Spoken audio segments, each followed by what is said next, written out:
Welcome, low ego action heroes. This is Debbie Levitt from Delta CX. Check us out at customercentricity.com. We do project training, consulting. I'm a little sleepy today, everybody. I hope you are doing well and having a great day. I really enjoyed watching Dr. Nick dance his way through the theme song. We had a bit of Jersey overbite. We had some horns up. So that was pretty cool. Before we bring him on, because I know you'd rather see him than me, first, as always, let's please thank all the people who are donating to the YouTube channel by pressing the hard to find join button. Thank you, everybody, for keeping me in delicious chocolate chips and streaming software. So thank you for that. As always, please subscribe here on YouTube and tell friends about the show because we are doing our best to keep you happy and informed. And speaking of those two things, here's Dr. Nick. He is our special guest for office hours today. So while he introduces himself, send in your questions through the chat or send them in anonymously at deltacx.com/links. Dr. Nick, who are you? Oh, I don't hear you. I muted myself whilst I was making all kinds of noise in the green room. Good afternoon, good evening, good morning, wherever you are. Hello, Debbie. Thank you for having me back.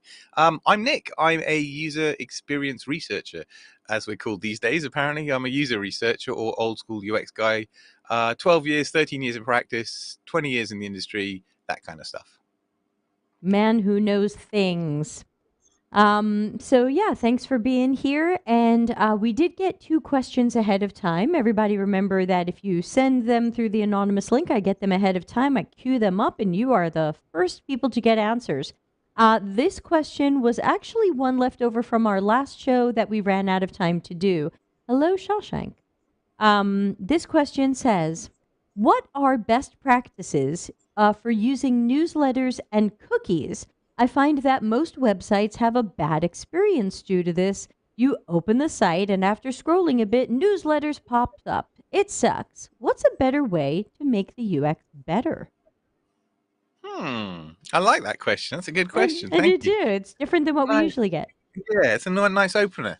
Okay, I can give you some examples of where I've had success with newsletters.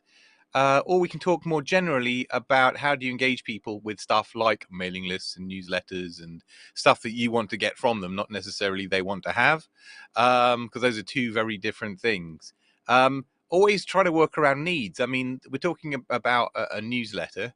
The obvious thing that springs to mind is, why do you want them to have your newsletter so badly? Like, do they need it? Is there interesting content that they should have? Would they want it? I mean, will they want it? Or is it a marketing ploy to capture email addresses, which it usually is, as a white paper or a download on the end of it, and that's kind of it. In which case, stop forcing that stuff on people. They don't want it. It's what your need, not their need, and get over it. If there's genuinely a need, you need to get them involved with it.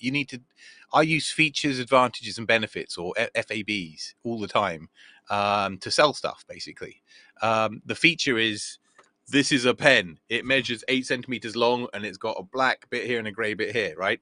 But that's the feature. The benefit, I can write with it. Right? It's a writing implement. It leaves ink behind. So people don't buy the fact that it's an 8 centimeter pen with a black bit. They buy the fact that I can write things. They buy outcomes, right? There you go. So the point is show this stuff, show the feature, have the corresponding benefit of this newsletter or mailing list or whatever the thing is you want to try to get across. I think that's probably the most honest and best advice I can give you, because we're talking about people's needs here. And if you really want to get a big result, you trigger their needs. Dig it. Yeah, I'm going to add to that. So in general, the cookie notices are by law in most areas. Because a lot of regions and areas are not comfortable yet completely cracking down on what is essentially cookie and snooping bullshit. They're making it, they've got the theater of you're accepting the cookies. You allow being spied on and your information being sent so Instagram can give you ads.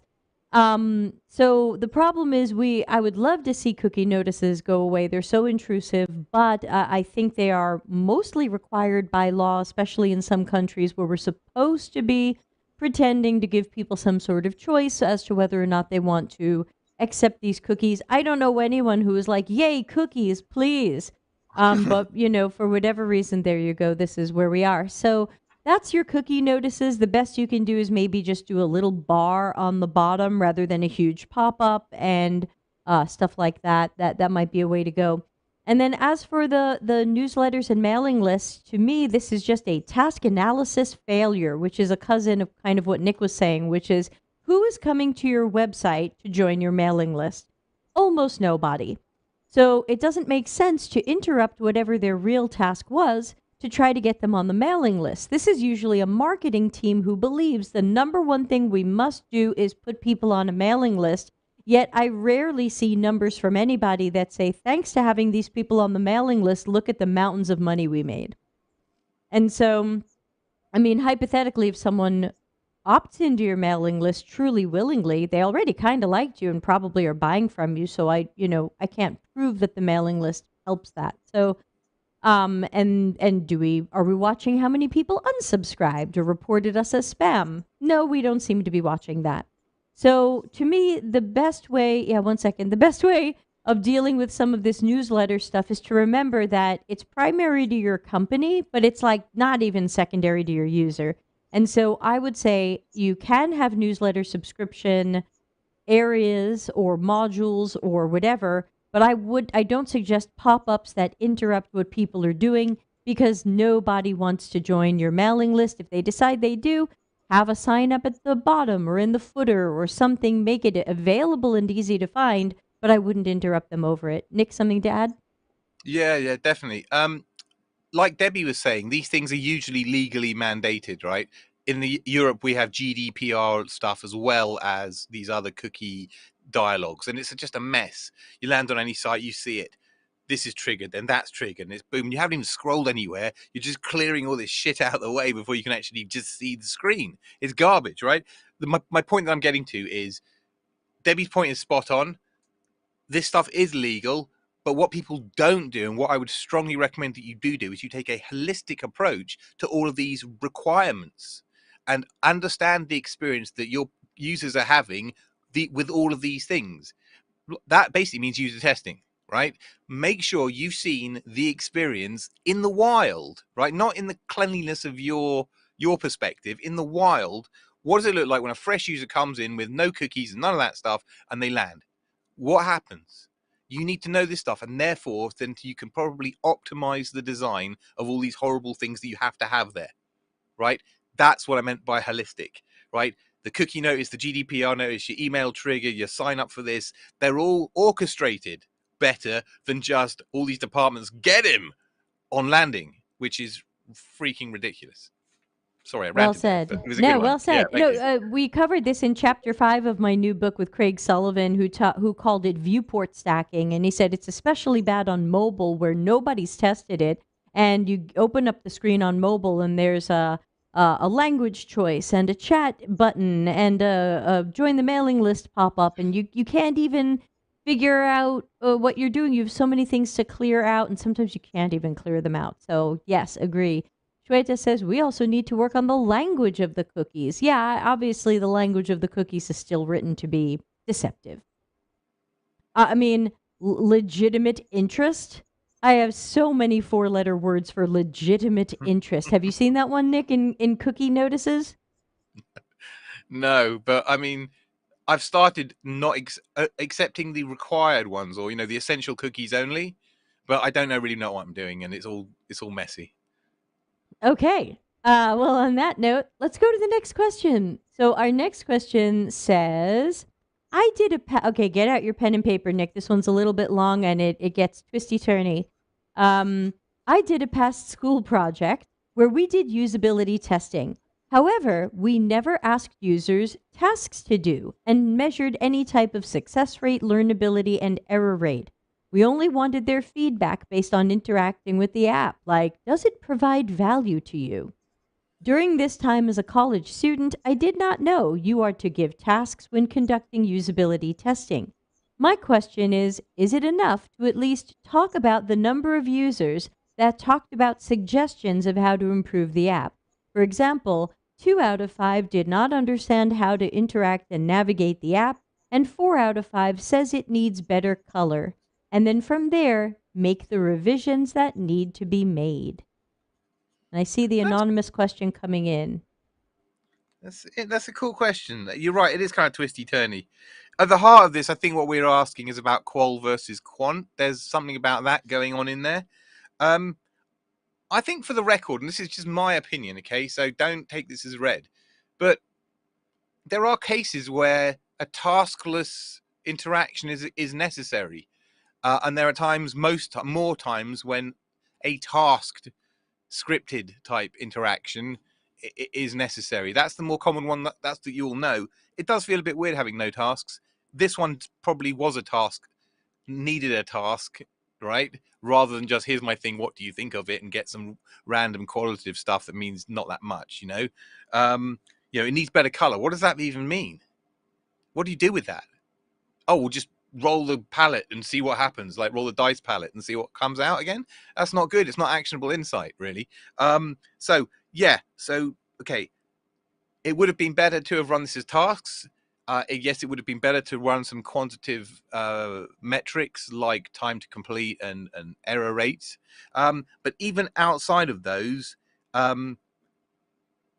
you want to try to work it. I think what I'm taking from Way is you've got an app going on in there, and you wanted to understand it. Now, if you're doing a taskless app exploration, it's a case of what you learn is how they use that app, right? What features are they using? Blah blah blah. How have they used it? When it's a task-based thing, you're kind of testing more their usage of what you've already designed, if you know what I mean. But they're different research questions at different stages of development, and both can be valid. I just don't know where you're at in your stage. So I think I should probably shut up there. But and the 4 out of 5 and the 2 out of 5 stuff, I totally personally, I very much support that kind of reporting, as opposed to 50% of my 3-man sample, that sort of stuff, which I just genuinely hate. But showing 2 out of 5 shows you a bit of distance. It shows you a bit of proportionality, if you know what I mean. What relative percentage of my audience we're talking about, without skewing the numbers in a percentage. I hope that was useful. I hope you're listening to this. Please follow up with additional questions if I didn't get close to it, but I think that's what I've got. Thanks, Debbie. Yeah, sure. Lots of good stuff in there. One thing that I tend to disagree with, but again, people, choose your poison. I don't usually recommend like a time on task for a usability test because it's the first time people have seen it. They're in a testing environment and they might be going slower than usual because they're trying to make sense of what it is. Time on task can be maybe a little bit more meaningful in a more of a production environment.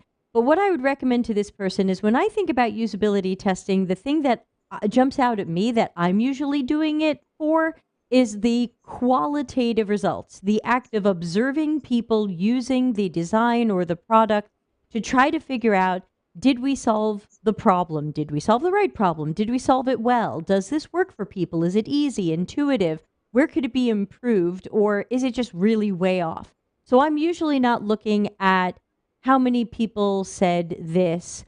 You can do that. I'm not against it, but it's usually not my main focus. I'm looking more at where did people seem to get stuck running into Larry Marine's task dimensions, manually intensive, error prone, cognitive load, and help me, knowledge dependent, running into the 4 horsemen of bad UX, frustration, confusion, disappointment, and distraction.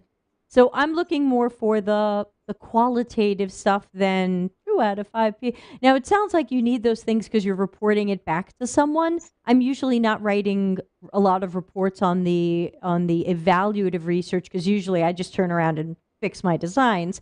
But it sounds like your team expects some sort of report, and if that's true, I would take a look at video clips of where people struggled or where they liked something, but mostly the struggles, quotes from them. And so again, don't leave the qual out. Even if you want to count stuff and people love numbers, I agree with Nick, don't use percentages when your sample size is so small. And but don't forget the qual. And by the way, Nick, everyone in the chat room loves your hat. The Um, fabulousness of your hat. What was I going to say though? This is usually about wanting to report back to your stakeholders to say, you gave me a thing to test, right? Your app, your app, your baby, the founder's app. I'm going to tell you what's wrong with it, but not just that what's wrong with it or how we can improve it, but also kind of the scale of the problem. And that's what I think this person is driving at by saying I want 2 out of 5. It's like saying 4 out of 5 people loved the colors, or 4 out of 5 people were successfully able to install it or on board. You know what I'm saying? If it was only 1 out of 5, and in the next round of testing you could get up to 3 or 4 out of 5, do you see what I mean? It shows a delta, it shows improvement. But yeah, more sampling more often. Yeah, and watch for that qualitative stuff because, like Nick said, people might not like the colors. What does that mean? What do you which colors? What do you change? What's wrong with them? It's not actionable. So really, you should walk away from any research study with information that's actionable. Otherwise, I would be worried that you maybe didn't conduct it as well as you could have. We have a follow-up question from Shweta before I put up the not anonymous question that came in. As a continuation to the previous question, hi Jamie, how do you leverage quant data to supplement qual when your product team wants to test for confidence? Do you release and measure analytics? Oh, I have a fiery opinion on this one. Nick? Sorry, the first bit was, just repeat the first line, was how do you something with qual with quant? How do you fake up Yeah. qual with quant? How do you leverage quant data to supplement qual when your product team wants to test for confidence? Do you release and measure analytics? Well, I can tell you for sure, I'm not necessarily releasing analytics, because that's like basically giving a baby a matchbox and petrol. But I can't give you a better answer off the top of my head, so I'm going to defer to Deb on this one.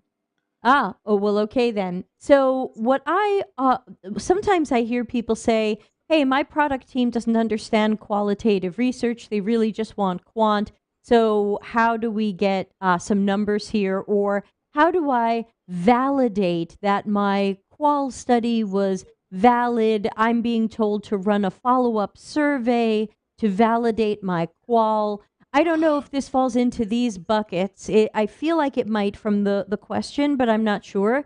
And first of all, I've never heard of a product team testing for confidence and requiring quant on that, but it sounds like they all have MBAs. But even if they did, my question would be why? Because we all know that we can write the survey that will validate our qual. I can write a survey to say or prove anything. So the question is, qualitative data when the when the study is done correctly is valid. It does not necessarily need a quant supplement. So, or a quant validation or quant for confidence. So, I would be asking, what do they really need? She says, yep, what I've heard is they want to validate across a larger sample so they A B test. But that's incorrect because an A B test is a measurement of performance of one concept against another or one small change against another. An A B test does not validate or supplement qualitative research data. It just sounds like you have a team that freaking loves A B tests, as in like lotion and tissues loves A B tests. I hope you don't mind me saying that. And they just want to put it everywhere. And they're looking for a good reason and explanation as to why they want to A/B test everything. But that's not the right way to do that. That's not Nick. There's something that's bothering me about this one really badly. The words qual and quant get bandied around in the past 3 to 6 months more so than they ever have done in my entire UX career. And I'm worried that people don't really know what these terms mean. Or there's a whole bunch of kind of confounding going on.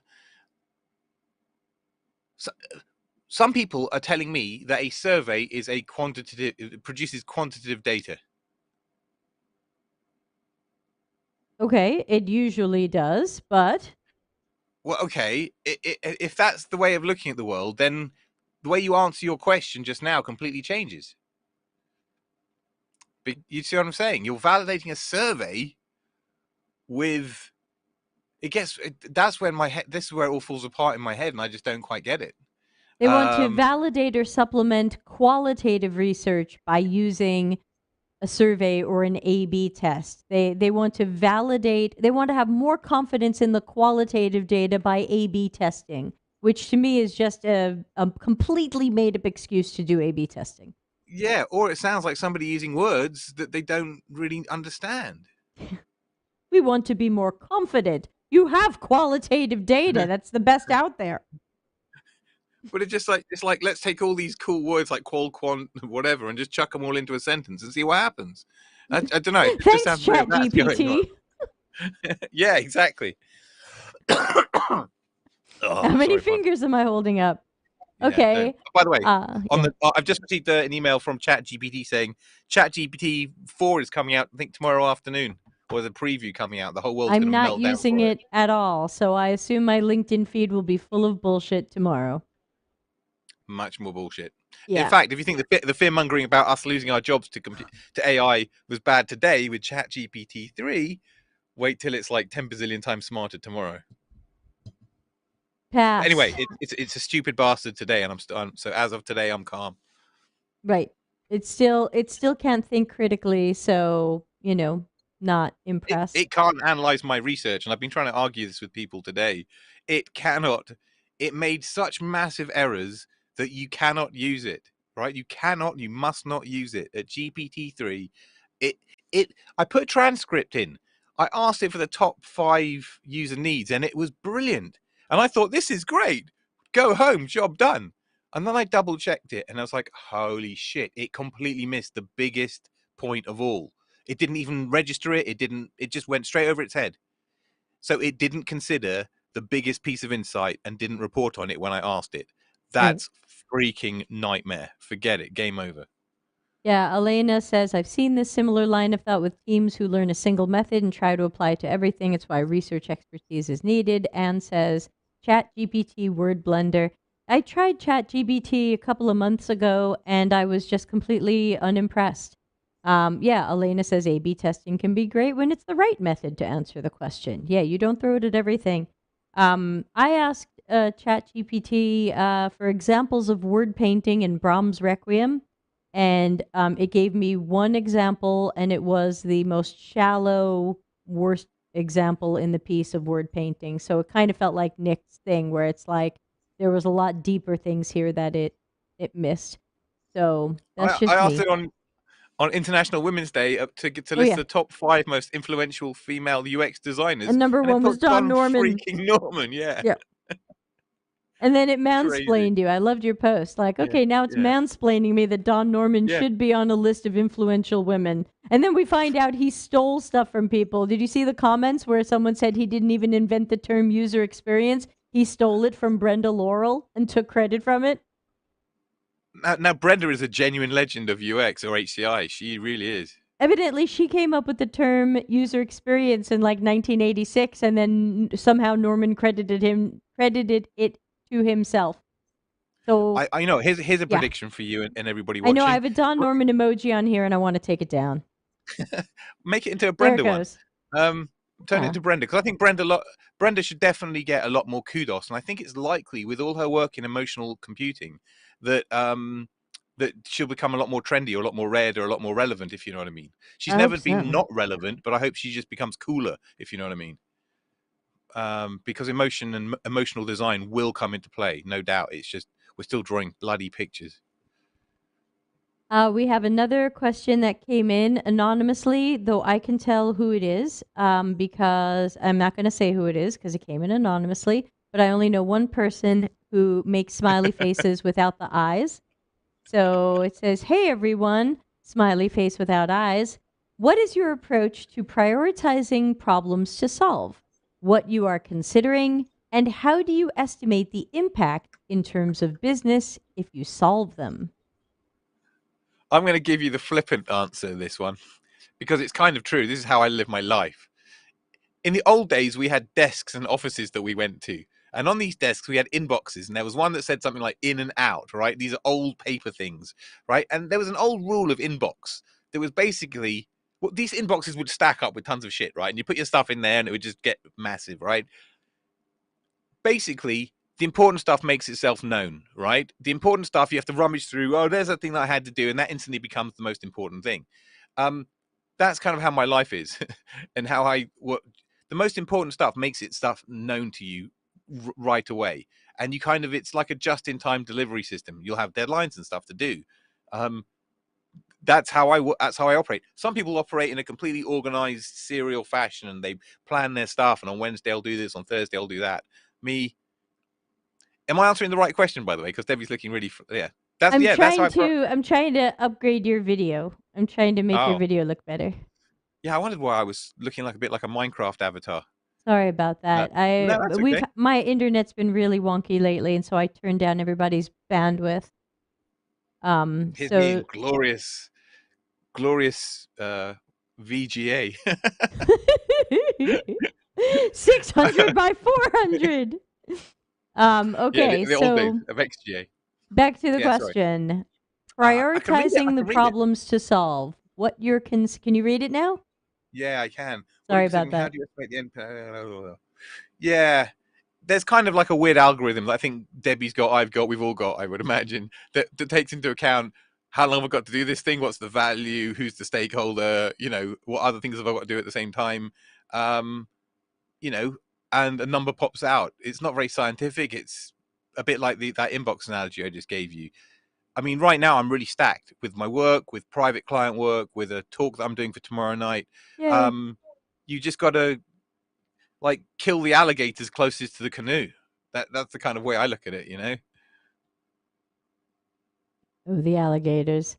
Yeah, so prioritizing problems to solve.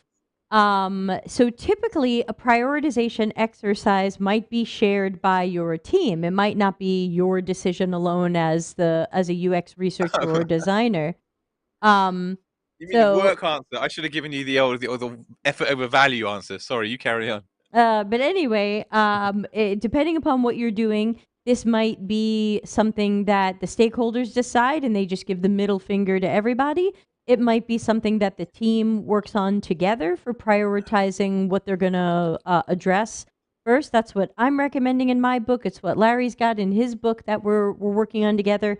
And yeah, so prioritizing the problems is typically a team effort. I can't say, oh, it has to be like this, or even what I think is most important might not be most important to the business, or might be too difficult for engineering to tackle first. So normally we have to kind of weigh all of these things in a prioritization exercise. But you, as a UX or CX professional, can certainly say, here's what I think are the most important problems for us to tackle. Hey, I've identified 30 problems. We once sent to a client a list of 135 problems we found on their website from doing some generative research that included people moving around on their and competitor websites. And they were like, can you prioritize that? And we were like, we technically don't know what your priorities are, but we'll throw our prioritization matrix on it and we'll tell you what we think are lower hanging fruit and so on. So I think it's okay for especially us as consultants to have an opinion. These are our top priorities. These are our lower priorities. But we can't, if you're in a corporate environment, you can't speak for everybody. It's going to have to be a negotiated prioritization where not everybody's going to see it the same way, but hopefully they will be taking user needs and the problems you found into consideration.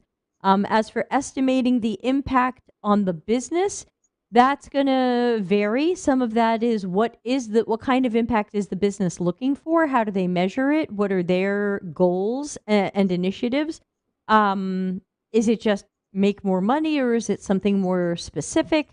So yeah, I think most things can be measured. Some things it's hard to measure, but most things can be measured. And we just have to consider KPIs. OKRs are a little bit wiggly, but KPIs where we can prove. I try to, as I recommend in my book, I always recommend. I'm sorry, I'm so sleepy. I want to recommend metrics that not only show business success, but customer success. Because you can show revenue and you can show new customer growth, but what did the customer get done? Are they happy doing it? Are they coming back? Are they doing it efficiently? Let's make sure we're measuring customer things and user things and not just the business things. I hope that was helpful. Not anonymous person. But by the way we're doing this currently, we're just coming to the end of a 3-month relatively big discovery. We've got a lot of problems. What we're doing is we're using RoadMonk, which is a roadmap software, like a product manager type software. But all it does is it's just basically helping us to automate the effort over value thing, or like Debbie was saying, outcome over effort type thing. In terms of we go around estimating all of these problems effectively that we've solved, and then you can jimmy the matrix in different ways to effectively show different prioritization according to different north stars or different outcomes that you're trying to achieve. So and it's a really nice way of doing it. That's the more proper answer. I was giving the answer I gave you is my neurodiverse personal working answer, which is probably not great for projects. Nah, it was fine. Yeah, I can't wait till I can make a board like that in Monday.com. Hashtag not sponsored. I have to tell you, I've never used this stuff, and I don't use it because I'm a UX guy, not a product person.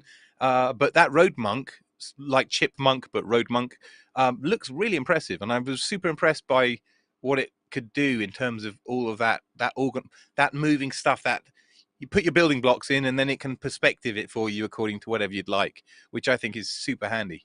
It's super handy as a team member. I imagine a product manager would love that stuff. Sounds interesting. I'll write it down and take a look, though I'm also not often doing product roadmaps. Thank you. That is actually all the questions that we have. So I'm not ending the show, but I am asking if anybody has any more questions. You can certainly send them in. You can ask them in the live chat. I'm monitoring YouTube, LinkedIn, and Twitch. And you can also send them anonymously, deltacx.com/links. Please note we have much fewer shows than usual this week and next week because of all of the talks I'm doing, and the next week I'm at UX Copenhagen. I've got 3 or 4 talks next week and 4 this week, and they're all different. I've been writing so many PowerPoint decks. It hurts. I'm tired. But I've got lots of new content that will eventually make its way to this channel. So, yay, new content. Wrote a bunch of fun slides about A/B testing and CRO, and did a little animation in PowerPoint of a user flying through the air because the CRO person doesn't care. I'm bad at this. Yeah, so we don't have questions. Maybe Dr. Nick, can you update us on some of your adventures with another doctor? Oh wow. No, I can't really because it's all a Okay, bit under wraps right now. But that's fair. I I mean, didn't know if it was out. no, it isn't. I mean, what I can say is that Dr. Ari Zelmanoff and I have teamed up to bring something beautiful to the world. But we're both working really hard on it. There's a lot to do in the background in terms of branding and content and all of that stuff, and that's what we're really working on. So right now at this particular week I'm just so busy with everything else, really busy, that my day job is we're coming to the end of a big discovery. The user researcher's life is, I'm a lone user researcher right now, and I'm doing my recruitment, my interviews, and my analysis, all me. And that, I don't know if other people have done this before, but it gets really hairy because you're working in sprints. If you allow your video or your fake analyses to stack up too far, you have days of soul destroying work building up whilst you're doing interviews, whilst you're not recruiting. And being able to juggle all of those so you've got a steady stream of interviews, but you're not got a big backlog of analysis, is really a fine balancing act. And it's hairy, it's scary, it's not fun. That's where I've been for 3 months, and that's what I'm doing.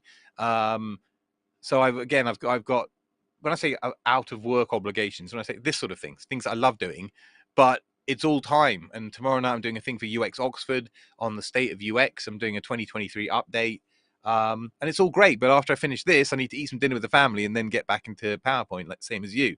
It's the life. So yeah, it's just heavy going, and I'm not getting paid for any of this stuff. So, but in other news, I had a very interesting meeting. Again, this is kind of tip top and secret, so I can't say names or anything. Yeah, I was But going to there, say, you are live on YouTube, you know. no, I know. I went for, I want to say an interview. A very, very old friend who I was not a university with, but we were university friends. 30 years ago, um, is a CEO, has built an 800-person company, and it's based around. When I say spods, I mean kind of old Gen X geeks, basically. I'm sure there's lots of younger people there, but there's a lot of what I would consider clue. And I haven't considered or wouldn't have considered going permanent for anybody. And I think if we can work bits and pieces out, this might be my forever home. You know what I'm saying? Uh, so I'm quietly like, squee, this might be it, you know. Because it's cool being the UX road warrior that I am, but it's hard going, and the older you get, it's like I wouldn't mind an easier life. When I say an I hope easier they'll give life, you management or leadership position. what's so beautiful about this, it's I don't want to say it's not an evangelical role because that's too lightweight, but there's a massive amount of communication and education training, learning and development in there. It's about bringing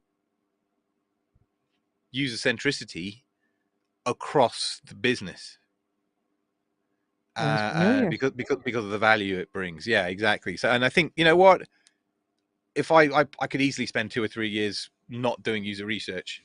I mean, I'm ready for a professional holiday. I mean, it's been a long road. Um, yeah, and then hopefully I can come back to user research, and AI will be on GPT-6, and I just won't have to do anything. I'll just press a button and just watch it all happen. Oh, it hurts. Well, you're getting some cheers from the chat room. Elena says, yay, all the fingers crossed and good thoughts. Oh, thank you. Oh, and I can now read the chat room thanks to my new resolution upgrade. Um, Sorry. Anybody in the chat room got any questions? Because any Yeah, when people don't have questions, I just wind the show down. So, like, tomorrow is book club. If you're not reading Customers Know You Suck, or if you're reading Customers Know You Suck, you can be there. We welcome readers and non-readers. Check the Google Calendar at deltacx.com/links. And then Friday Critical Thinking, I've only been sent one thing, and of course it's chat fucking GPT. So, if people don't send a lot more stuff, I might just cancel Friday. I don't want to run a whole show and go, and that's one thing, bye. But Usually you I know get what? like 12 things. Chat GPT is a big deal. And I know you're sick of it. Other people are sick of it. I'm sick and tired of defending about it. Like, people are fearful for their jobs. And somebody posted today how a CEO fired the entire UX team because ChatGPT 4 or 3 was good enough, which is just a fallacy. It's wrong. But that might not hold true for many years, and it's going to get spicy. There's no question of doubt. I don't know how this turns out. Maybe they get source validity sorted out. Maybe this thing gets immeasurably smarter, and maybe it does exactly what we want it to do. If that's the case, you still need somebody to tell it what to do. I'm going to be talking about this tomorrow night at UX Oxford, so I'll little plug. It's an online thing. You don't have to be there. Just sign up for UX Oxford. And my presentation deck is not pulling punches. It really isn't. This is a tasty deck.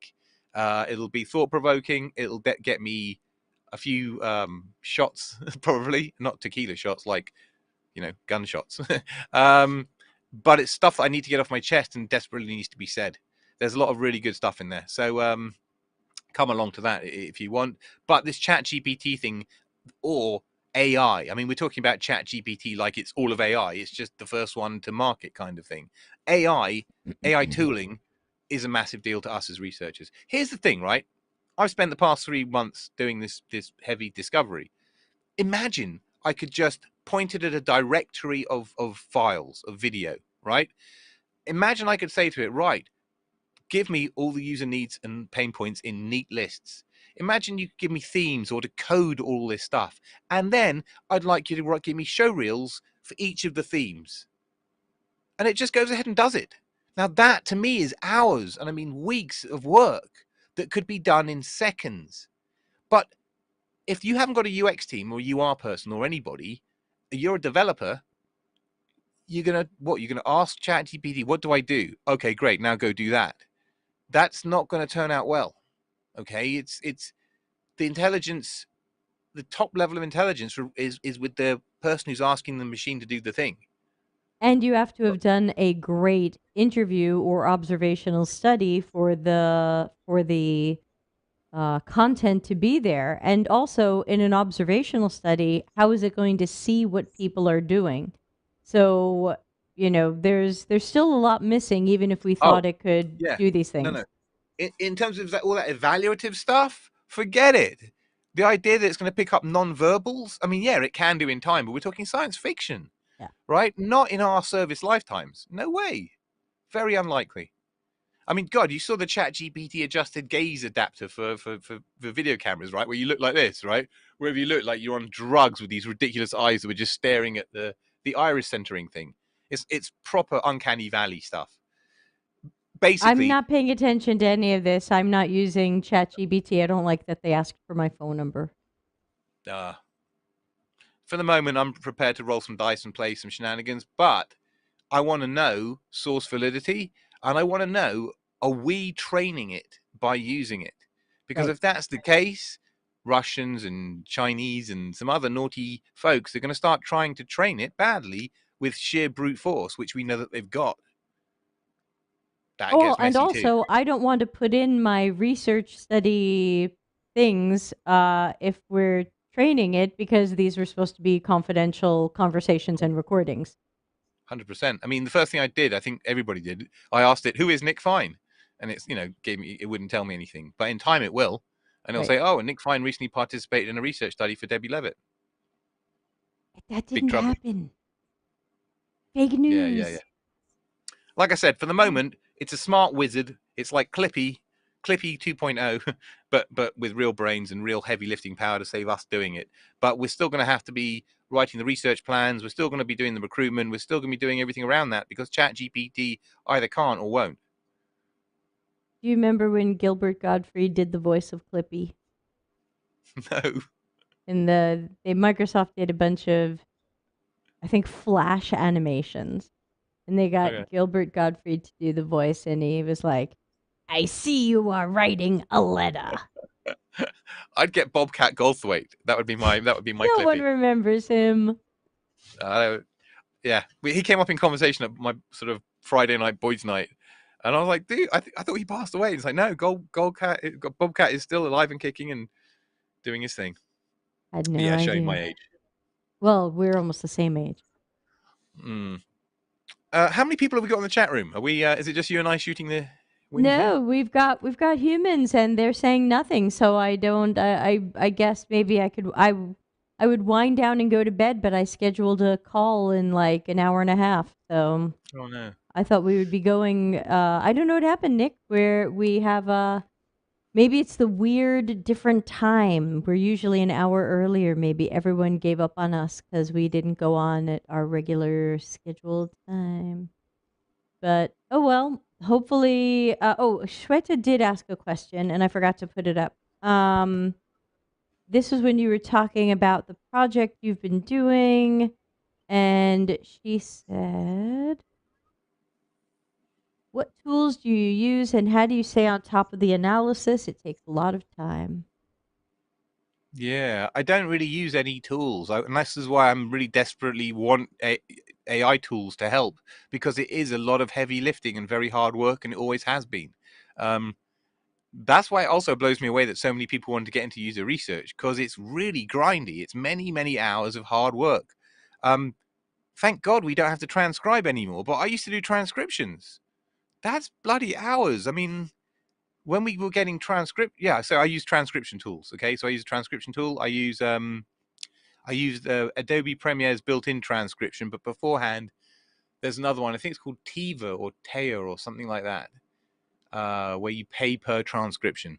Um, Producing video, as we've said in previous episodes, is such a big thing for research in the post-pandemic world. But doing video without a transcription is a bit, not a bit pointless. It's just you probably ought to put the captions on. It makes a big impact, not just for accessibility reasons, just in terms of engagement too.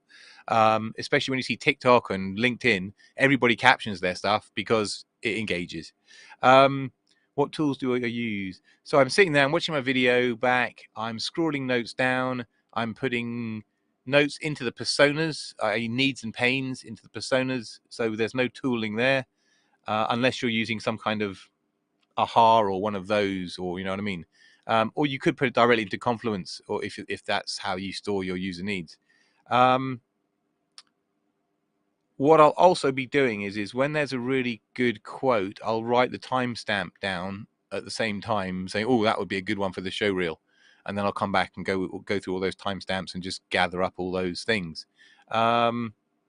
Yeah, what takes the time is rewatching it, pressing pause, typing down the user need or the pain point, and then pressing play again and listening and listening and listening, and then press stop.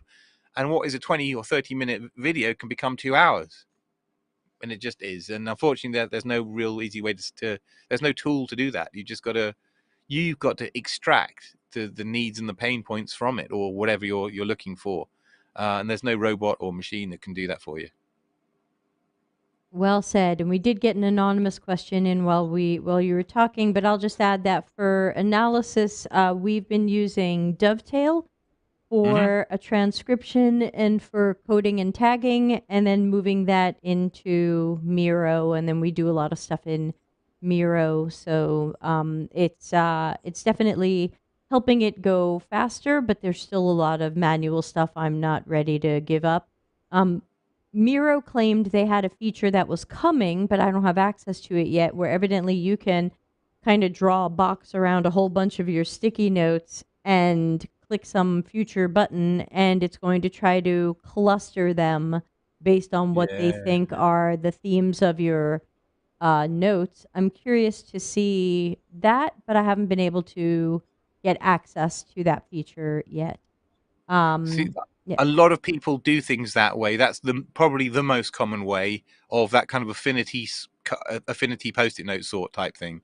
The reason why I don't always do that is because if I've got a lot, it's really time consuming moving all of those needs into Miro and cutting and pasting them in. If there was a tool that made it super easy to just move these things around the applications, yeah, totally, that's 100% the way to do it, you know. And I bet things like Dovetail probably does it all within the app. I don't know, Yeah, but I yeah, don't know. I also don't know if I can like export everything as little text bits that could then go into Miro. That yeah, could, I don't know. But I think right now I'm happier doing it more manually to know that I'm doing the best possible job for the client and that I'm not missing anything. So, or at least I'm not missing any key things. So that's yeah. where we are with that. And Jamie says Dovetail has impressed me for the pricing. Yeah, it's one of the few tools that isn't overpriced. I think I'm paying something like $15 per month per user on a non-enterprise plan. Like there's 3 of us or 2 of us, and so I'm paying like 36 a month, but it's month to month. So once our project's done, I'm going to turn it off and stop paying. I'll tell you though, don't underestimate physicality, i.e., pen, paper, post-it notes, whiteboards.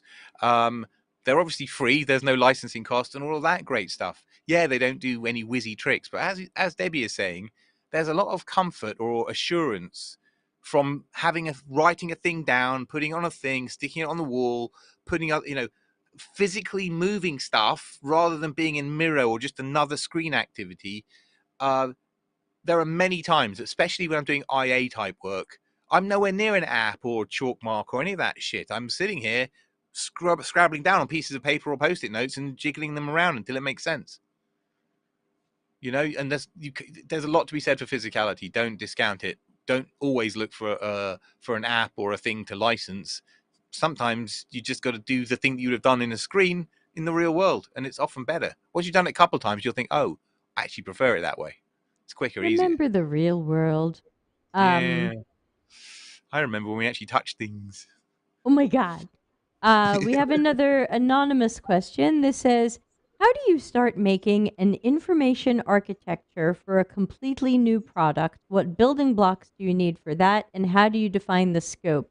I find when people ask questions like this, they usually mean a site or system's navigation, because obviously information architecture is everywhere. It's on every page. It's every like you can't get away from it.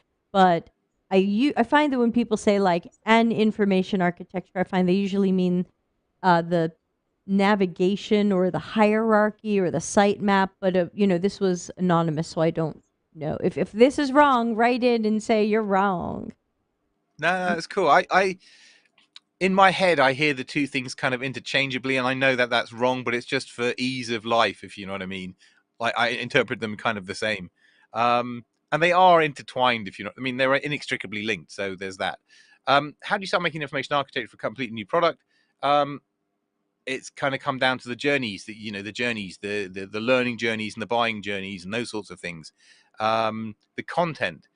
I usually let me think about this. It's been a long time since since I've done a website from fresh.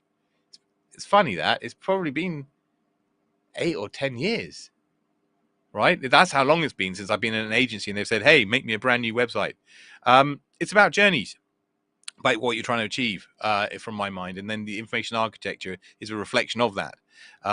So you might have um, a learning pillar, a discovery pillar, and these sorts of things. I don't really know. It depends upon what the app or the thing is a product, service, whatever it's doing.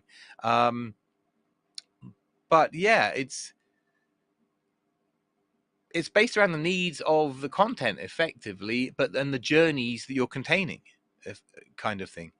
Yeah, it's the information architecture is the organization of it, and then the navigation is kind of the execution of the information architecture. So when we go to the navigation side, you're highlighting journeys across the journey starts across the IA, shall we say, or journey starts through the IA. So if I'm selling a pair of shoes, there's a new person journey, there's a return journey, and there's probably a support journey. You know what I'm saying? And those journeys are all featured in content through the IA and surfaced on the page design with journey headers. Something about along those lines off the top of my head is pretty much that. I don't think there's like a formula, but I don't know, Debbie, you probably got the textbook answer. No, I'm not sure. To me, it's a combination of the tasks and task analysis. What are people trying to do in this site system, whatever it is? What are some of the key tasks? What are some of the key reasons people are here? What are the go-to most common tasks? And sometimes we can do the card sorting and tree testing stuff, but again, that's got some built-in bias because we wrote the cards, as Larry would remind us. Even if we don't write the categories, we wrote the cards, but hopefully we're writing the cards from good research and task analysis and not, here's the way I think this structure should work. So I think that I agree that starting out with user needs and the understanding of the user's tasks, there's probably multiple tasks, not just one. And how can you organize that so that people can easily get to the tasks they're trying to accomplish? Yeah. Oh, and also usually making sure that if you are thinking more of the hierarchy and navigation, make sure you are thinking of your site or system or company the way your user and customer does. Very often we see products, services, Yeah. contact us. That's left over from a squillion years ago, and your user or potential customer may or may not think in terms of that. They might think in terms of tasks or problems to be solved or something else. So feel free to break out of the typical product, services, contact us if you've learned from your research that your users might need a different way of organizing that hierarchy. Yeah. About 6 or 7 years ago, I was part of a massive team that redid the UK equivalent of what's a hardware store in America? Home Depot, right? We've got a place here called B&Q. It's the same as like Home Depot. It's like that home everything where you just get everything for tools. The information architecture, as you can imagine, at somewhere like Home Depot or B&Q is immense from every screw and wash and nut to every hammer to lawnmower to, you can't begin to imagine how many items there are in their inventory. Now, the information architecture of their products, of their inventory, is terrifying. Now, when you have a brand or that's heavily product led and they've got a massive inventory, the IA is a fundamentally a big deal. But that's just the IA of product, not the IA of site, right? So there are there are levels to this. Do you see where, I hope you guys understand what I'm saying about that?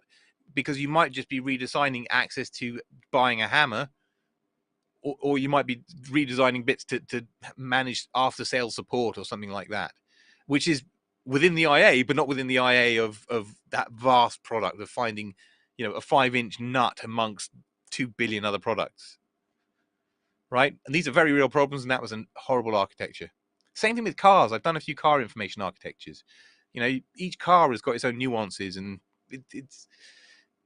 it's hard to generalize this stuff when it very much depends upon the brand, the project at hand. But start with needs. And yeah. So I'm going to put up YouTube watchers question, and we get this once in a while. Quote, "We want to find out if customers want to use this new feature," end quote. How would you go about conducting research to validate this or not? YouTube watcher question, does this feature exist and it's in the product and we want to evaluate it, or is it still an idea of something we want to build? Like, are we Feature measuring factory. are we measuring a train, or are we stopping a train? Yeah. I've had this so many times. You know what the one that I had was? It exists. Okay, so it sounds like this is a feature that they have, and somebody wants to measure if people want to use it.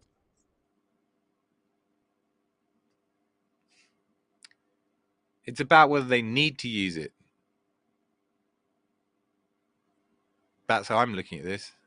How do you find? We want to find out if customers want to use this new feature. How did you get to putting a new feature out there without having asked these questions?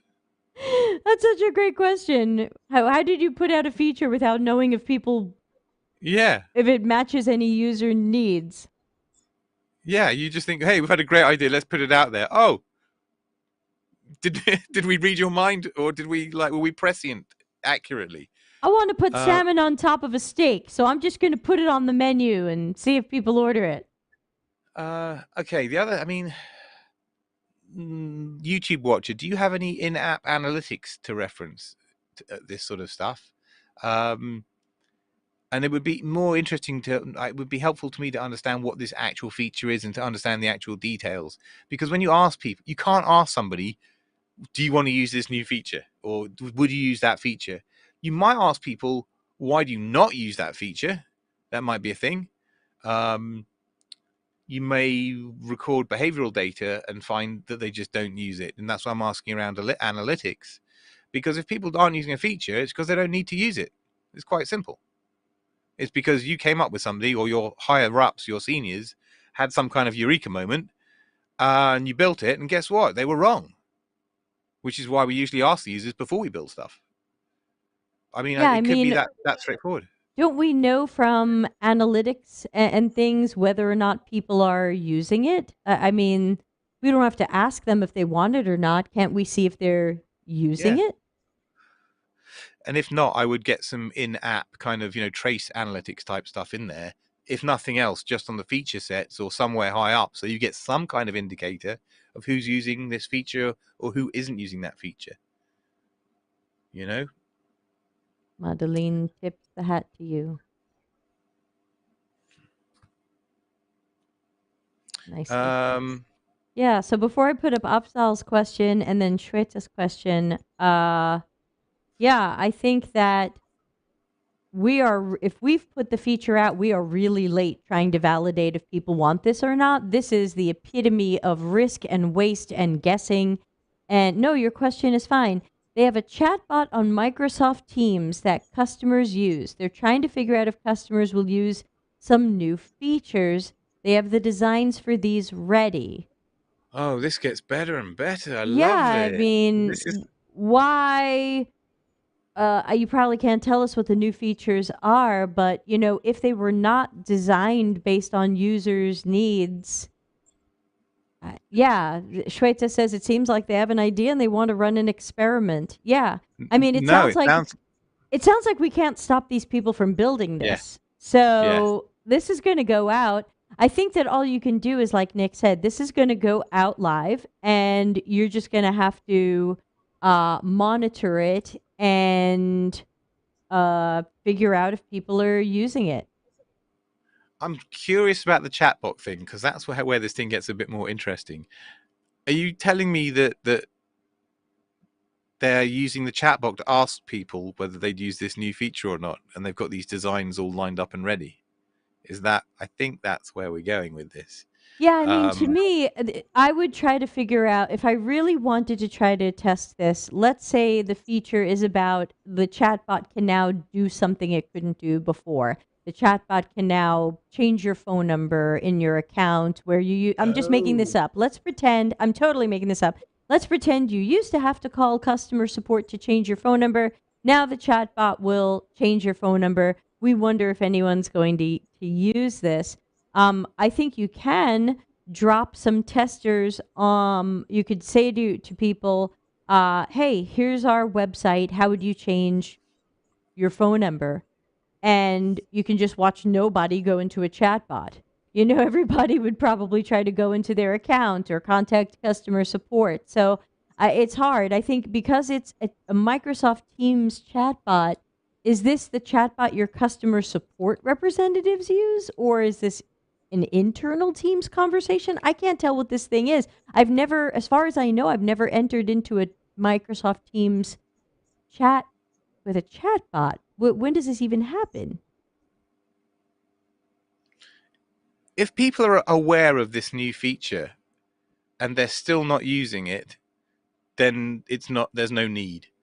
Or they're not aware of this new feature, in which case you don't know, right? So there's something going on around that in terms of if you can make people aware of it and then they use it, then there's a need. So is it? I'm just the question is there something around awareness of this new feature? How can you test to that to find out? Because if they didn't know it, Sorry. then maybe this is a needed feature and maybe there's a ton of value there, you know. But you can't. Okay, he It's says, difficult to I ask think, I'm people. sorry, I don't know if you're a he or not. YouTube Watcher says no. The chatbot is for things like booking absences instead of doing this traditional way logging into the browser. They want to see if they can add something like doing performance reviews via Microsoft Teams. Now they want to know if customers want to have these new functionalities like doing a performance review on Microsoft Teams. I didn't even think people would want to ask for a day off through Microsoft Teams. This sounds Okay. like internal Yeah. internal Yeah. job intranet stuff.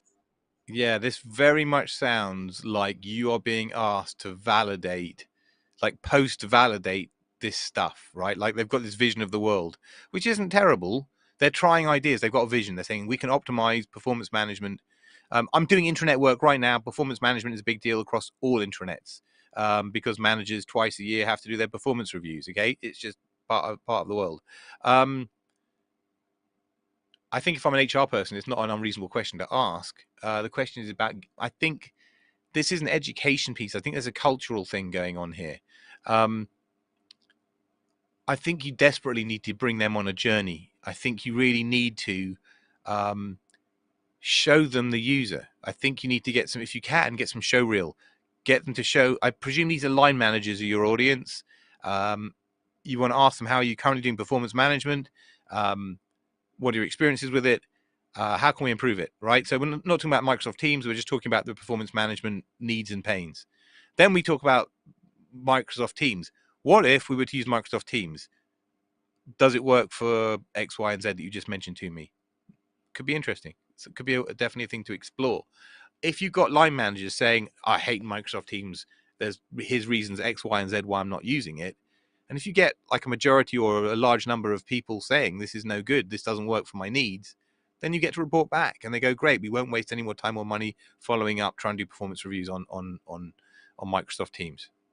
Yeah, Right? Is that I would probably try to create a research project around the people who are using the chatbot for like booking time off, because that tells me they're using the chatbot. They're not avoiding it. Like Anne wrote, chatbot is good for cardio. As soon as I see one, I run.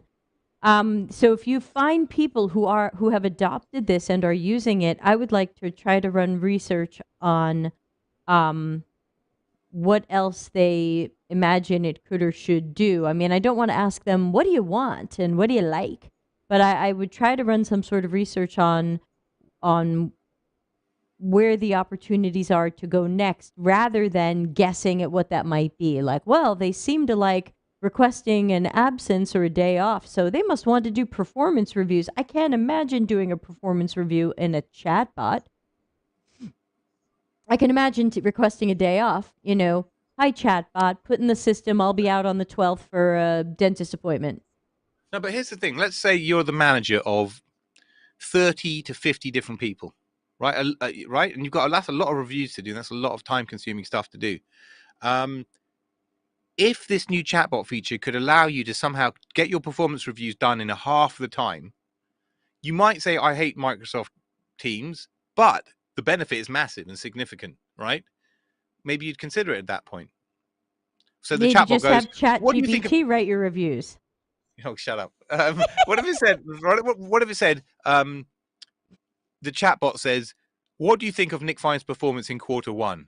On a scale of 1 to 10, and you typed in the answer. It's like a survey, a conversational survey about a third party that's being assessed. Maybe it is quicker.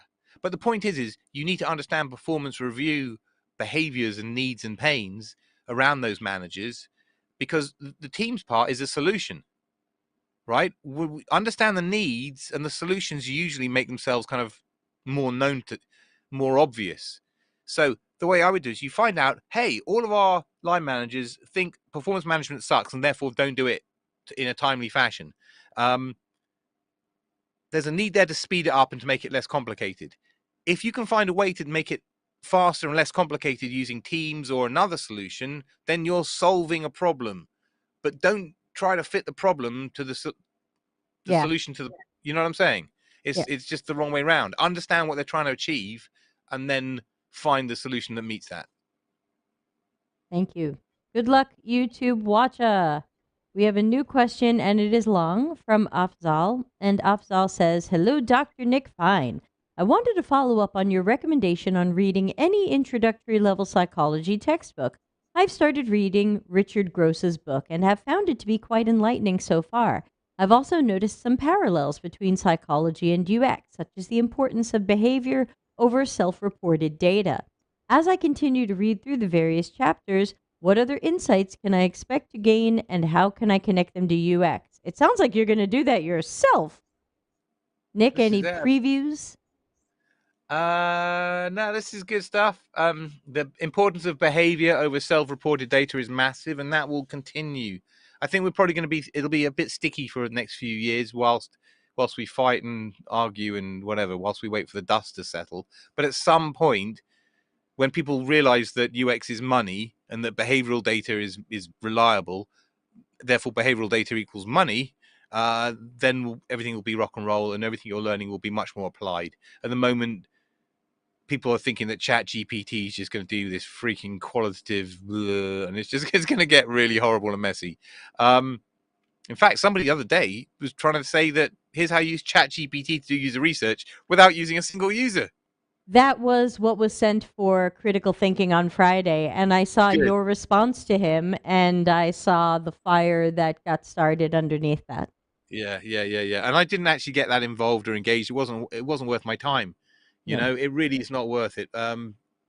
They're frankly just wrong. I'm not prepared to discuss it. Yeah, that guy didn't seem... I agreed with you. You said, I don't think this is user research, and no users were involved. It turned out the guy had asked ChatGPT what millennials like to do when selecting certain types of things, and it was like, extremely stereotypical and broad brush painting, and technically at least 3 years outdated. Yeah, and it's user research. This is what I hate about this UX research switch. It's about users. So we're user researchers. It might be part of a UX research function, but what we're doing is user research, and it's clear and understood. There's this. Everybody wants to remove the word user from everything. I don't know why. Anyway, back to you, question asker. As I continue to read through the various chapters, what other insights can I expect to gain, and how can I connect them to UX? You've heard me talking about needs. We all talk about needs because everything we do is pretty much about human need. Everything that you're going to get from psychology, try to work it into your mind as how can I use this to understand needs better, right? There's an awful lot of stuff going on in psychology that is, most of it's completely untouched. Biological, cognitive, social, personality. There's tons of stuff. When we get around to understanding biology, right, there's going to be some interesting stuff that goes down. We've already touched on it with eye tracking back in the day and galvanic skin response and other physical measures, but this stuff is going to move on.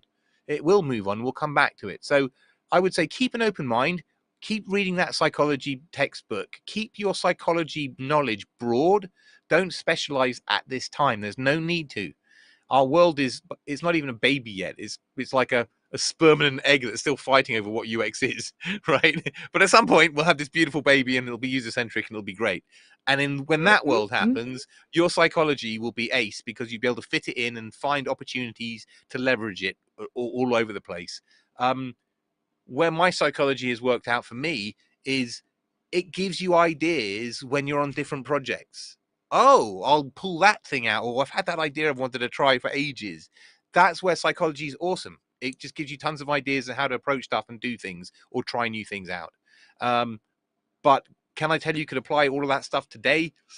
Yeah, probably at a push, but it's not easy. We're not really in that kind of a world today. You'll be using language and going for methods that are wholly foreign. Um, I'll leave it on this. If it's delivering value, i.e., money, then go for it and do it.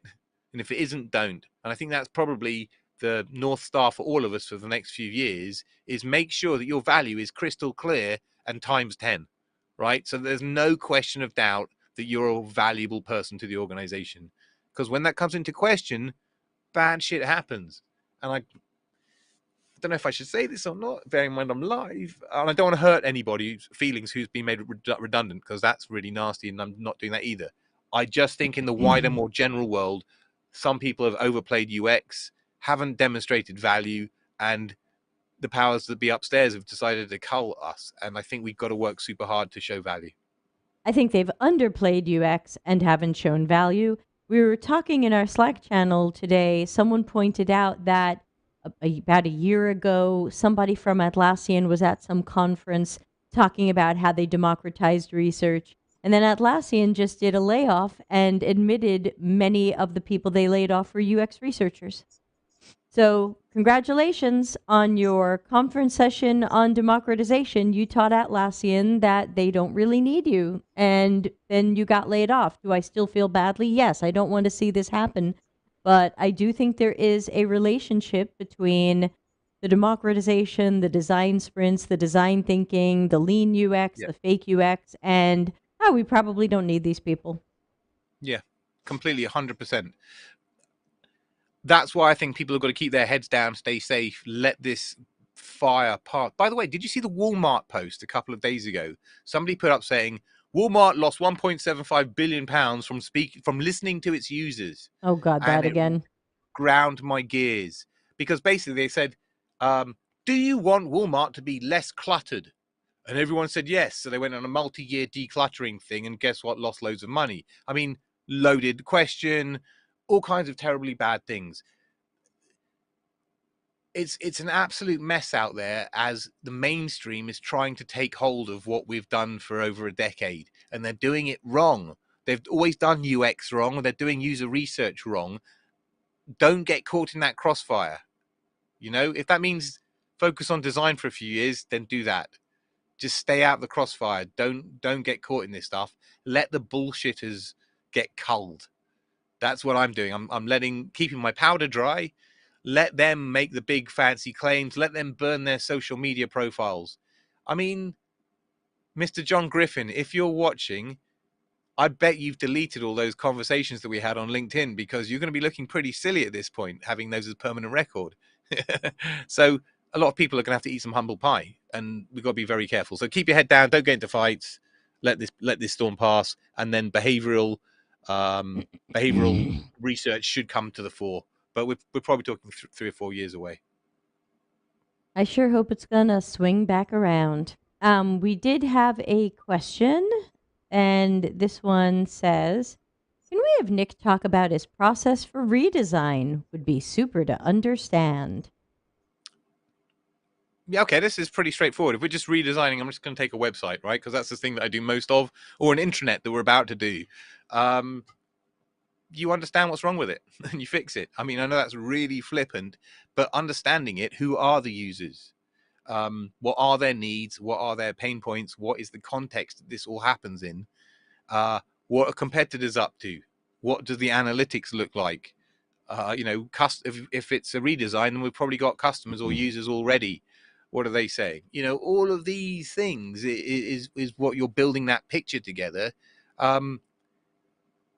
This is why it bothers me that people do super extended discoveries or over-egged research, because when you do a good discovery, it really helps with the solutions in your mind, if you know what I mean. Because when you know what people need, finding a solution is often not the hardest part. The hardest part is understanding what they need and what's broke, or where the pain is. Once you get those parts, the solution is, I want to say, not as difficult. Oh, yeah, there are times when politically and there's culturally there's reason, or technically there's reasons why the solution isn't easy.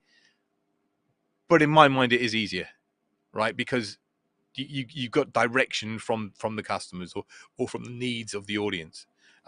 That's my process for redesign. And my process is always iterative, like anybody's.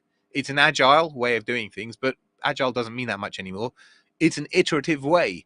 I know I don't get things right first time. It's a fallacy. You don't get things right first time. Rockstar Johnny Ive doesn't get it right first time.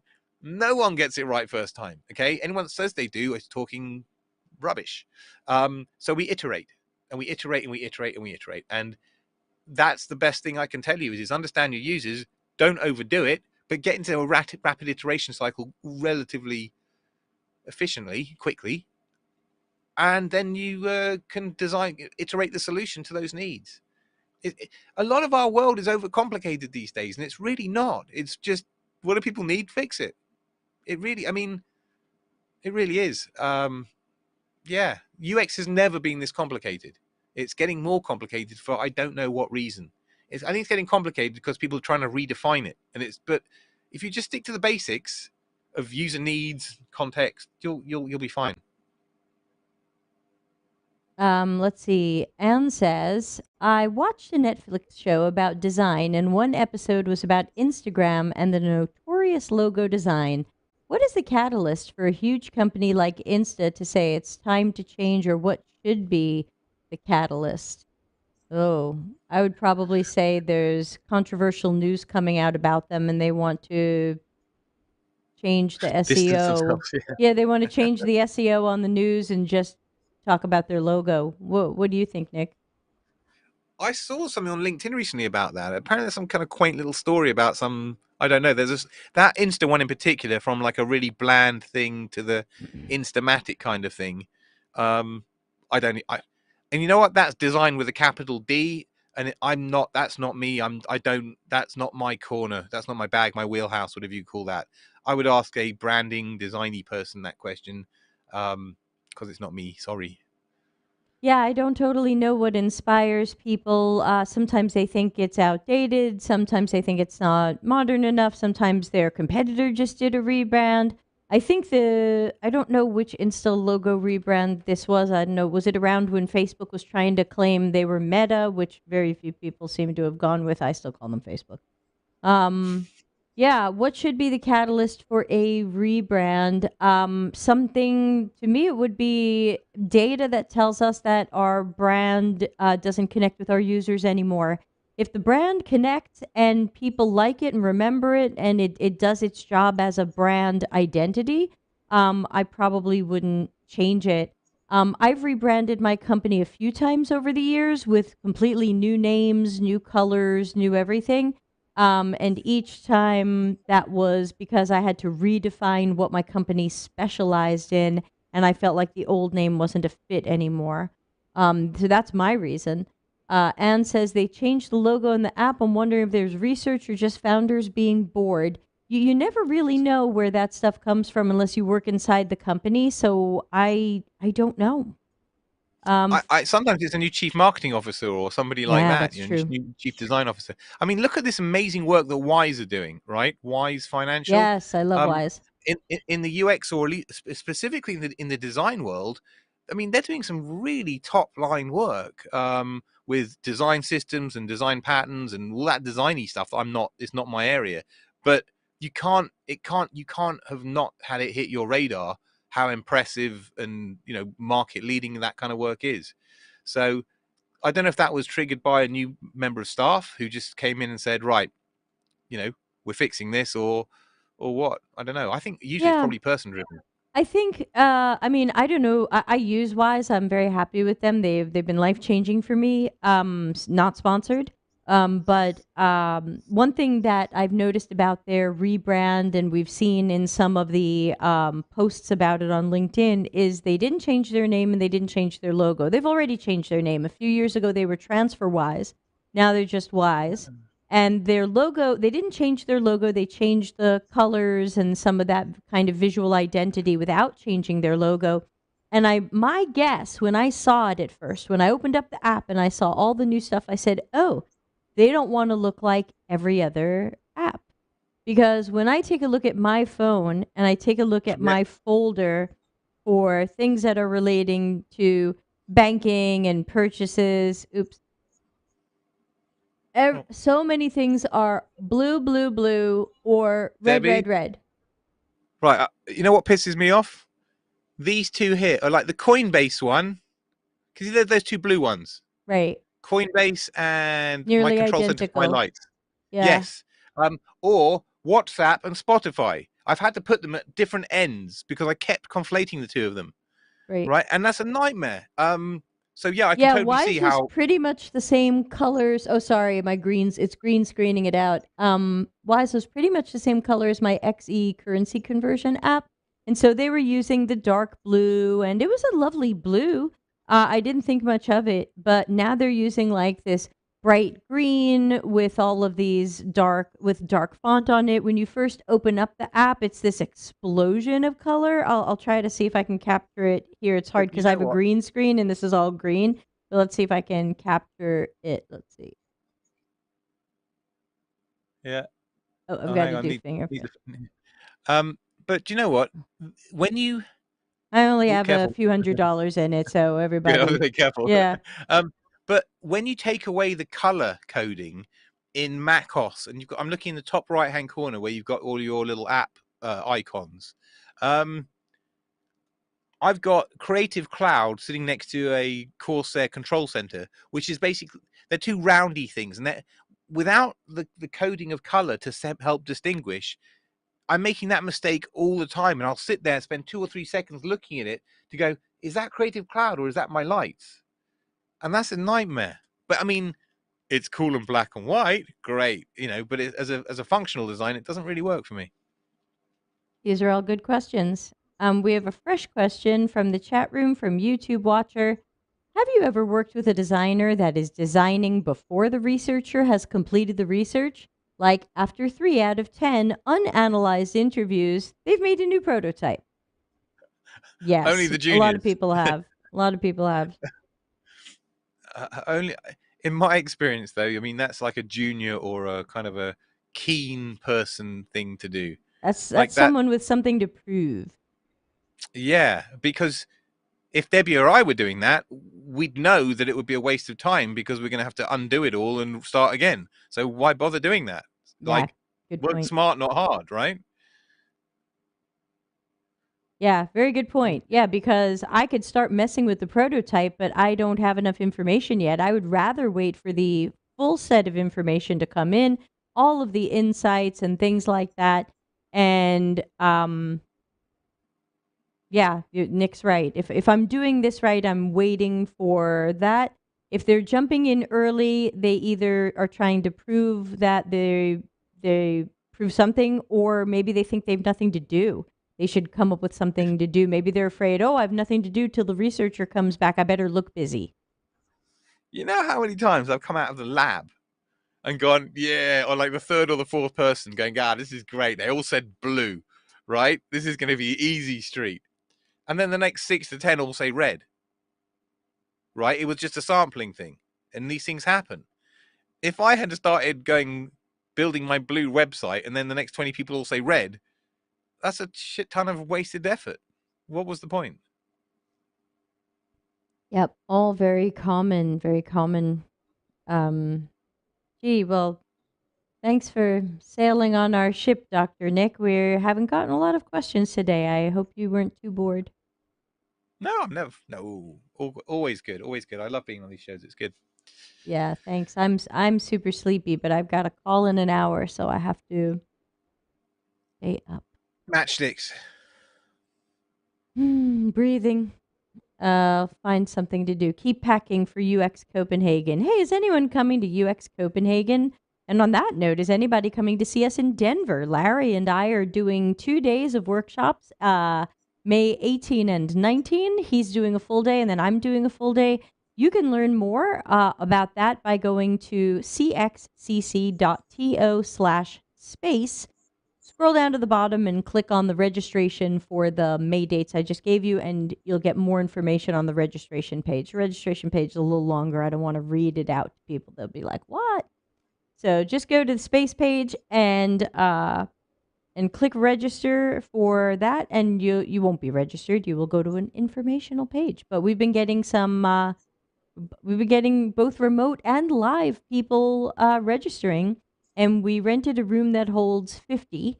So we are hoping to see 50. Does Dr. Nick Fine offer mentorship? I don't know how he would have the time. Yeah, I'm sorry. I can't. I don't have the time. I really don't. I'm so sorry. I am writing a book, but again, in my massive list of stuff to do, it keeps getting shunted down to the bottom. So it's coming along, but I've got 3 chapters down. I haven't scratched the surface. Sorry. I know mentorship's a massive problem. I know templates. I know there aren't enough books. I know all of this stuff. It's really hard. It would be so much easier if Debbie and I and Larry and other people, Darren, were headhunted by massive brands and said, come be my director of UX, please. And then paid us a big lump of money, and then we could just teach everybody, and the world would be a happier, better place. But Sounds good. unfortunately, it ain't turning out that way. It's crazy, but you've got people who've never done it before leading, and they can't mentor you. At some point, somebody's going to have to notice that this is completely unsustainable. This is Yeah, a I big. know of I've a got. few leaders who just got fired. I mean, they might have been calling it a layoff, but I know of some leaders that were not effective because I was talking to their workers because people tell me their secrets, and the leaders got let go, and I celebrate that. I mean, I Yeah, don't have Schadenfreude for people losing their job, but this was a bad leader that effed yeah, up a lot of stuff. And what's even worse is in some cases the company doesn't want to replace them. They think we don't need UX leadership. We'll just have a product no. person run UX now. And this is why it's so important for us all to stay cool, stay close to core principles. Let these other people screw this up. Let them get fired. Let them take the limelight. Don't fight too hard. Just let it pass. The powers that be, business, commerce, will learn. It will learn that if you have people that are visually led, who defend against user-centric people, who actively build a practice based around visuals and not behavior, that it does irreparable harm to the business. And that's what's happening right now. Nobody knows what's happening. All these people that bullshit themselves into the roles that I should be in are screwing things up royally. And that's on them. They wanted the crown, great, they've got it.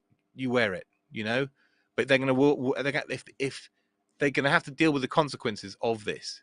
UX is a performance practice. If by turning into a design practice it loses performance, everybody's going to suffer in a big way. So let it pass. They will come back for us. They will start building research teams and they will bring behavior back. But it might take a couple of years for this to kind of get forgotten about, if you know what I mean. This is Yeah, kind of like the research crash.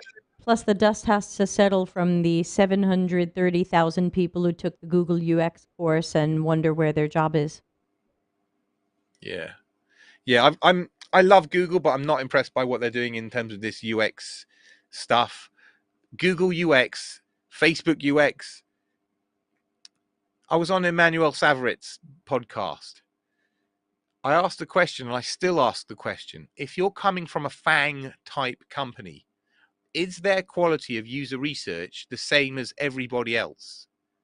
And I'm going to say probably not, because when you come from Facebook Meta, you're coming from somebody with almost limitless resources. It's a completely unique use case.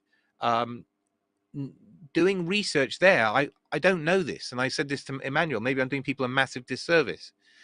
But what happens when you come out of Facebook into a national brand or just somewhere that isn't so massive? You've got all this expectation. It's been working a very set way. Does the rest of the world work that way? I don't know. So maybe you've got a bunch of very expensive people out there who do things a certain way, and that's the only way they know how to do things, and that way isn't appropriate for the rest of the world. So more will be revealed. I think we've got to let this play out. I don't know, and I don't want to do any of them a disservice because that's a real broad brush and it's completely unfair to say. But it's a valid question to ask. It's definitely a good question to ask. Some Um, people will be ideally suited and some won't be. I'm going to put up the next question and then I'm going to hit the toilet quickly. And what verified places do you recommend to learn user research? I'm going to mute because I'll be in the toilet and I'll be right back. Okay. Right.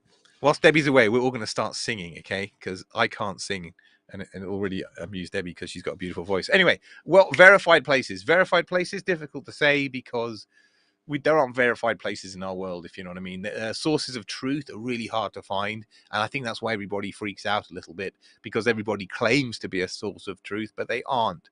And neither am I. I'm just a different perspective, FYI.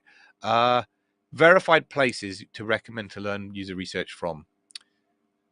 If you're a younger person, doing a psychology degree is a great thing to do, but that's really unrealistic and impractical. I would verified places to me. I'm hearing psychology type books, authors, institutions, because user research is basically psychology underneath all of it. It's the study of human behavior. And if you're not going to use that to study human behavior, i.e., human interactive behavior or digital behavior, then what are you doing? So, recommended books and texts are what I recommend that people look at psychology texts, because they are not necessarily peer reviewed, but they do have editorial. Um, the problem with templates, and the reason why people are learning from templates, is because they give this sense of direction and kind of clue, like here's a quick and easy way to do a thing. I don't have to read a book or watch a video. But templates are easily shared. They've got no provenance or minimal provenance. So you don't know about any quality of assurance.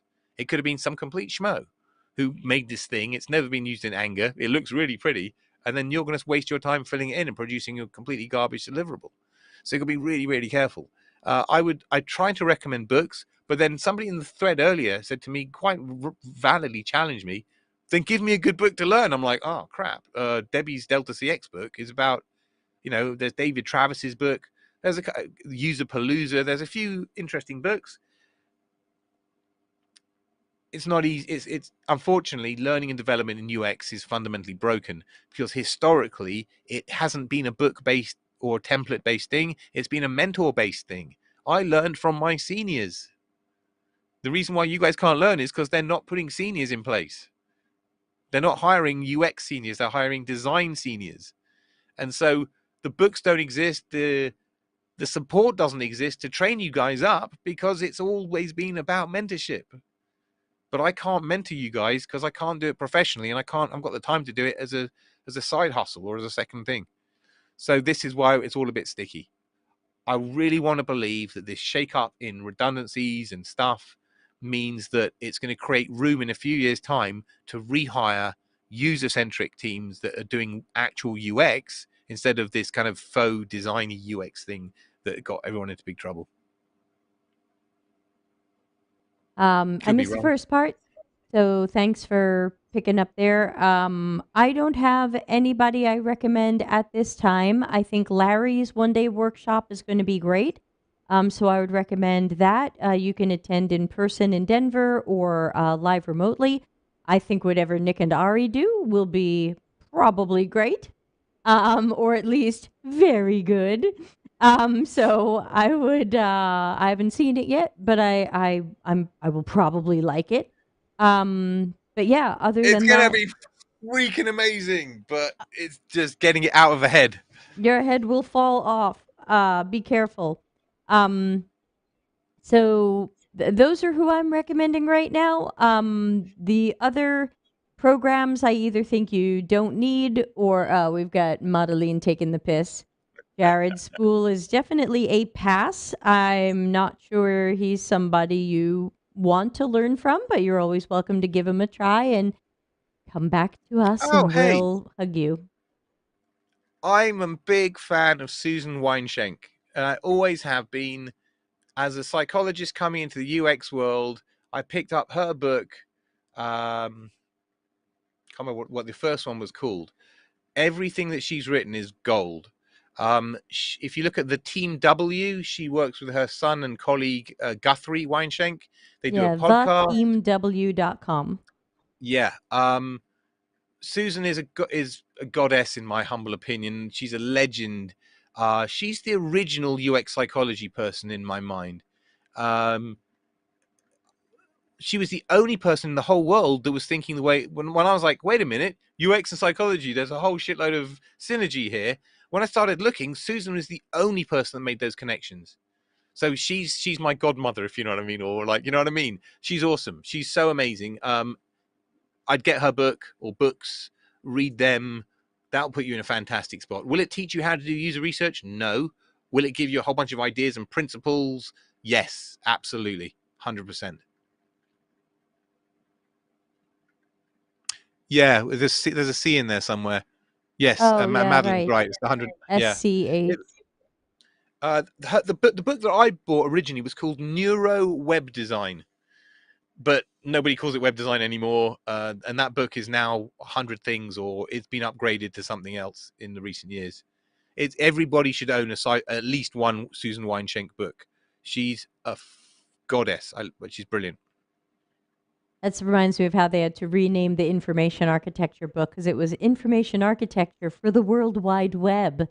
And then that started sounding really outdated. And so then it was information architecture for the web and beyond. Yeah, great. Brilliant.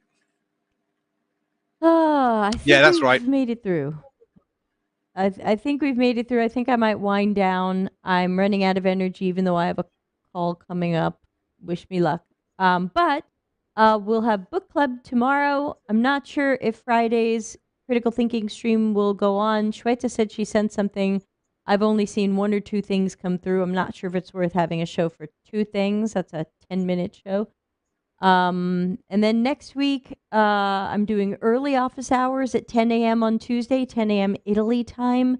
I've canceled the later one because I'm going to have dinner with one of the low ego action heroes in Denmark because I'll be in there for UX Copenhagen. So I probably won't see y'all for a little while there. But then we'll have, I've got lots of shows planned for the end of March. We're going to, March 27, I'm going to talk about planning research for products that don't exist. March 28, we've got office hours with John N.A. Brown. March 29 is book club. And March 31 will be critical thinking. So more stuff Uh, coming and being planned. Nick, anything you I want to talk about or plug? I would there's UX Oxford tomorrow night for my state of UX thing. But whilst Debbie's away and traveling in the next week, if you guys want me to cover for her to do kind of, I'll just run like a Zoom room, like a meet room, and we'll do a like an Ask Me Anything kind of office hours in Debbie's absence. I don't mind doing that while she's away, just to kind of provide additional support if you guys have got questions whilst Debbie's away, and then service will return to normal when she's finished her world tour of goodness. Thank you, thank you. Yeah, and that's a great opportunity for Nick to start to grow and increase his own audience. So yeah, I think that's a great idea. My name is says yes, please. We want to learn while I'm away. Yes, there will be early office hours next week, 10 a.m. Italy time. But usually we do this one at 6:30 p.m. Italy time, and that one I have canceled to have dinner with one of you, though not one of you who's here live today. Because I So I think. prioritize you individually. Oh, thank you. What I'll do is this time next week, then we'll do something, and I'll put something up on LinkedIn with a link to like LinkedIn a is Google tough Meet because room. they are not great at time sensitive stuff. You might want to put it on LinkedIn as an event, and start promoting that you're going to do it, because LinkedIn is really bad with time sensitive stuff. Some people see it a week later. Fine. I'll create an event for next Tuesday. You guys can see it there, and we'll get something set up. So we'll just run an impromptu AMA type thing next Tuesday for a couple of hours at this sort of time. Yeah, thank you. Yeah, sorry I won't be there, but you are in good hands with Nick, and I will be eating food. And that means we rescheduled Greg Marinelli coming back to early April. He'll be our guest on Office Hours April 4. So those of you who are looking forward to seeing him again, he was super. And other than that, we'll have Nick back in April. Let's check the date, because Nick and I do this once a month, usually the second Tuesday. That is going to be April 11, right after Easter Monday. So hopefully we won't have too many people on on Easter, Passover, other holiday vacation. Hopefully we'll have humans asking us questions at the regular time. Yeah, there you go. I've got it in my diary already. All good. Yeah, fantastic. Cool. All Aren't you right. efficient? Yes. You should be invited to that. Yeah, you should be in my calendar Yeah, I'm already. in. It's all good. It's all good. Excellent. Well, thanks to the people who came today and asked questions. Thanks to Nick for his great answers. Sorry I'm low energy today. And thanks to Nick for doing an office hours next week while I'm out of town. And other than that, I guess I will play us out of here. Everybody have a good day, and maybe see you tomorrow at the book club. Bye. Customer centricity as business intelligence. Visit deltacx.com to learn why we are